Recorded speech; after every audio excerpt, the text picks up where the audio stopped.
নমস্কাৰ ৰাইজ, দেখিছে বিহু আহিলে, ভোগালী বিহু আহিলে আৰু মোৰ পিছফালে আছে এইবোৰ মেজি। মোৰ লগত একজন দাদা আছে, নলবাৰীৰ হয়। তেওঁ এইবিলাক বনাইছে আৰু ইয়াতে গুৱাহাটীত তেওঁ বিক্ৰী কৰিবলৈ আনিছে। তেওঁৰ পৰা ইয়াৰে দামবিলাক জানিবলৈ চেষ্টা কৰিম আৰু মেজিবিলাকৰ লগতে তেওঁ বেলেগ বেলেগ ধৰণৰ বস্তু আনিছে। বাঁহৰ চুঙা আনিছে আৰু খৰি আনিছে, জুই পোৱাবলৈ খৰি আনিছে। তেওঁৰ পৰা জানিব চেষ্টা কৰিম এইবিলাকৰ দাম কেনেকুৱা আৰু কেনেকৈ নিৰ্মাণ কৰি ওলাইছে। আহকচোন, ভিডিঅ'টো শেষলৈকে চাব। দাদা, আপোনাৰ ঘৰ? মোৰ নলবাৰীত ঘৰ। নামটো আপোনাৰ জানিব পাৰিম? প্ৰকাশ পাটিগিৰি। আপোনালোক দুজন আছে নে তিনিজন? তিনিজন আছে। আটাইৰে নলবাৰীত ঘৰ? আচ্ছা, ইয়াতে আপোনালোকে মেজি উলিয়াইছে বিহু, ভোগালী বিহু উপলক্ষে? ভোগালী বিহু উপলক্ষে মেজি আনিছিলোঁ। দুখৰ বিষয় এটাই যে কওকচোন। বৰ্তমান মানে চেল নাই আজিলৈকে, আৰু মানে আশা কৰিব পৰা নাই যে চেল ভাল হ'ব। কাৰণ কিয়, কালিৰ দিনটো আছে আমাৰ হাতত। কালিৰ দিনটোত যে ইমান চেল হ'ব, যিমান দোকান হৈছে, সেইটো মানে আপোনাৰ আশা কৰিব নোৱাৰি। আৰু এইবাৰ যে বিহু খোৱা আমাৰ নহ'ব বুলি মানে এটা সম্ভাৱনা হৈছে।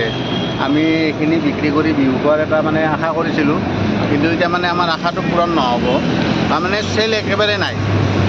এতিয়া চাওক, বিহু যিহেতু কালিৰ পৰা আৰম্ভ উৰুকা, গতিকে বিহুৰ এতিয়াও মানুহখিনি বজাৰ কৰিব বাকী আছে।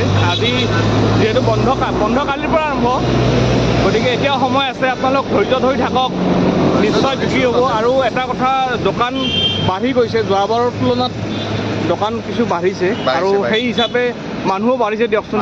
যোৱাবাৰ যিখিনি মানুহ আছে, আপোনালোকে এটা বহুত ডাঙৰ কাম কৰিছে। কাৰণ এইবিলাক গাঁৱত দেখিবলৈ পাইছিলোঁ আগতে, কিন্তু এতিয়াও চহৰৰ মানুহখিনিও যাতে সেইখিনি সুবিধা ল'ব পাৰে। এনেই বনাওঁতে কিমানমান সময় লাগে? এনেকুৱা এটা হেৰি এইটো বনাওঁতে আধা ঘণ্টা লাগে। আধা ঘণ্টা লাগি যায়। ইয়াতে কেইটামান আছে? ইয়াত আপোনাৰ বৰ্তমান 40টামান আছে। 40টামান আছে। আৰু বনাবনে? খেৰ আনি থৈছে? খেৰ আনি থৈছে, এটা দুটাকৈ বনাই আছোঁ। হয়। এইবিলাক ফুটিব নেকি? নুফুটে না? এনেই গাঁৱত যিবিলাক মেজি থাকে সেইবিলাকতো ফুটি ডাঙৰ বাঁহ থাকে।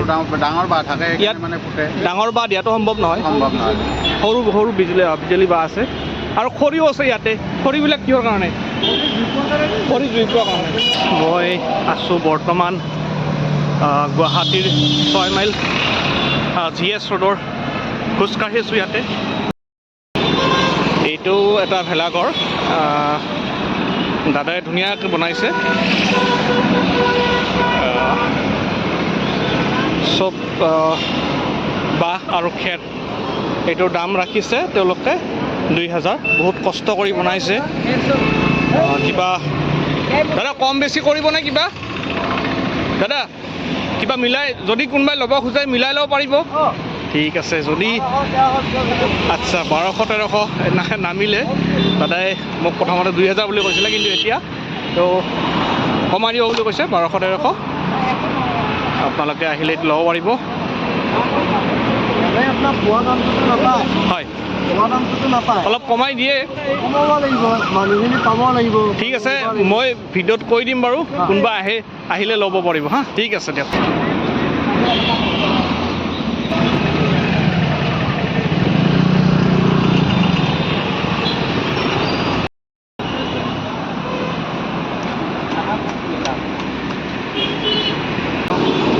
মাইল আৰু খানাপাৰাৰ মাজত GS ৰোডত কাষত এনেকুৱা দোকান বহিছে। প্ৰতি বছৰে বহে আৰু এইবাৰো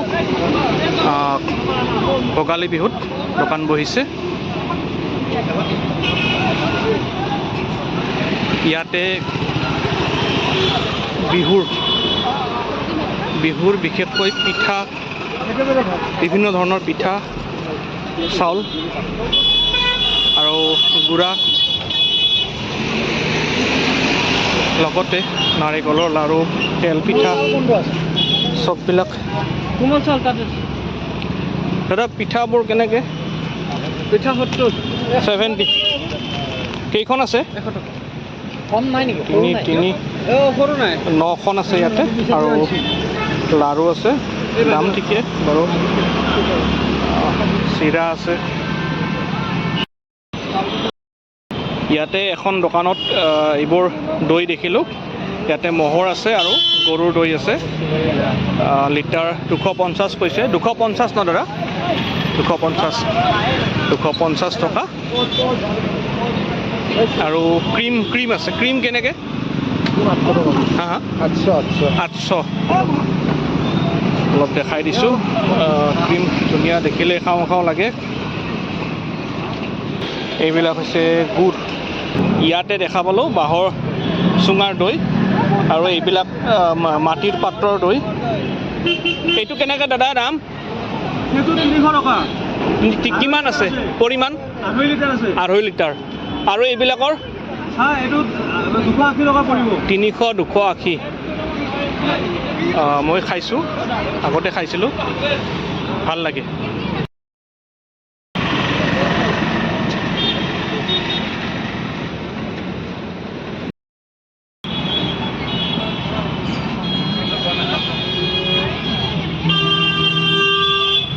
ইয়াৰ পৰাই আৰম্ভ হৈছে দোকানবোৰ। এয়া 6 মাইলৰ ফ্লাইঅভাৰ আৰু ফাৰ্ম গেটলৈকে দোকানবোৰ আছে। ইয়াতে দেখিলোঁ যিখিনি মেজি বনাইছে তেওঁলোক বেছিভাগ নলবাৰীৰ পৰা আহিছে। আৰু এটা কথা আপোনালোক জনাওঁ যে, আপোনালোক জানে কিছুমানে, নলবাৰীৰ মানুহে বাঁহৰ কাম ভালদৰে জানে, কিয়নো বিভিন্ন জাপি নলবাৰীৰ পৰাই আহে। নলবাৰীৰ পৰাই গোটেই অসমত তেওঁলোকে বিক্ৰী কৰে। আৰু যিখিনি গাখীৰৰ প্ৰডাক্ট, দৈ বা ক্ৰীম, এইখিনি উলিয়াইছে হাজোৰ আমদিয়াৰ মানুহে। তেওঁলোকে গাখীৰৰ প্ৰডাক্ট উলিয়াইছে আৰু বেলেগ বেলেগ ঠাইৰ পৰাও আছে। এয়াই আছিল ভিডিঅ'টো, আজিৰ ভিডিঅ'টো। বিহুৰ অনেক শুভেচ্ছা থাকিল। আপোনালোকে ভোগৰ বিহু, ভোগালী বিহু ভালদৰে এনজয় কৰক। উৰুকা আহি আছে। উৰুকাৰ দিনা আপোনালোকে বন্ধুবৰ্গ, পৰিয়ালৰ সৈতে একেলগে খাওক আৰু ভালদৰে পাৰ কৰক। এয়াই কামনা কৰিলোঁ। ধন্যবাদ।